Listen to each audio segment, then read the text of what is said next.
ఇవాళ కోదాడ పట్టణంలో తమ్ముడు కర్ల రాజేష్ గారి కుటుంబ సభ్యులతో ఉన్నాం.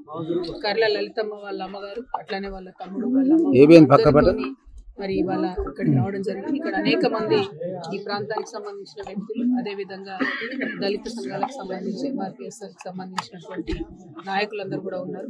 మరి అందరికీ ఒకటే ఆవేదన, ఒకటే బాధ. అసలు కర్ల రాజేష్ ₹1,00,000 విషయంలో దాన్ని అరెస్ట్ చేసి ఒక నిండు ప్రాణాన్ని ఈ కాంగ్రెస్ పార్టీ బలి తీసుకోవడం జరిగింది.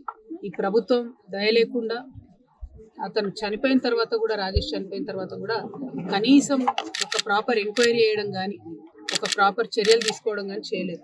అంటే సిస్టమేటిక్గా ఎట్లా అయితే అన్ని రకాల ప్రూఫ్స్ తప్పించే విధంగా స్టేషన్ బెయిల్ ఇవ్వాల్సినటువంటి కేసులో రిమాండ్ చేయడం, ఒక 4 రోజులు అసలు ఎక్కడ ఉన్నాడో, ఏ జైల్లో ఉన్నాడో తెలియకుండా ఆ బాబుని తిప్పడం, హుజూర్ నగర్ అన్ని రకరకాల పోలీస్ స్టేషన్లలో పెట్టుకుంటూ రిమాండ్ చూపించకపోవడం చాలా దారుణంగా. అంటే అసలు హైదరాబాద్లో, తెలంగాణలో ఉన్నట్టు కాకుండా ఎక్కడో వేరే ప్రాంతంలో, వేరే దేశంలో కనీస మానవ హక్కులు లేని చోట ఉన్నట్టుగా ఈ ప్రభుత్వం ప్రవర్తించడం అయితే సరికాదు. దీన్ని చూస్తూ ఎవరు ఊరుకోబోరు. మరి మొట్టమొదటి రోజు ఇక్కడికి విశారదన్ గారు వచ్చినప్పుడు వారితో పాటు అనేక మంది ఇక్కడ జాగృతి నాయకులు, ఇక్కడ స్థానిక నాయకులు, అదేవిధంగా పెద్దన్న మందకృష్ణ మాదిగ గారు మరి వారు గట్టిగా మాట్లాడిన తర్వాత ఇంకా పెద్ద ఎత్తున ప్రభుత్వ యంత్రాంగంలో కదలిక వచ్చింది. అయితే ఈ కదలికలో కూడా విచిత్రం ఏంటంటే సిఐ ఒక బీసీ బిడ్డను సస్పెండ్ చేయడం ఎస్సీ ఎస్టీ కమిషన్ నుండి ఎప్పుడైతే స్టాండర్డ్గా వచ్చేటటువంటి కొంత అమౌంట్ ఇట్లాంటి సంఘటనలు జరిగినప్పుడు వస్తుందో అది వచ్చింది తప్పితే రాష్ట్ర ప్రభుత్వం ముందుకొచ్చి మరి ఇంత అన్యాయం జరిగింది మా వల్ల, దీన్ని సరిదిద్దుకుందాం అనేటటువంటి ఆలోచనలు స్థానిక శాసనసభ్యురాలు గౌరవనీయులు పద్మావతమ్మ గారు ఎప్పుడు ఎక్కడికి పోయినా ఒక మాట చెప్తుంటారు.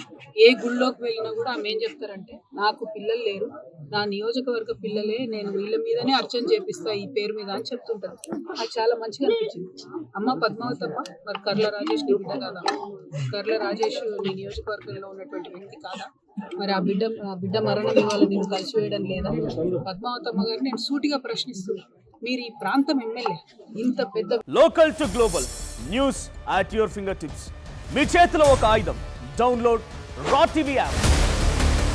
Media legend Ravi Prakash is back.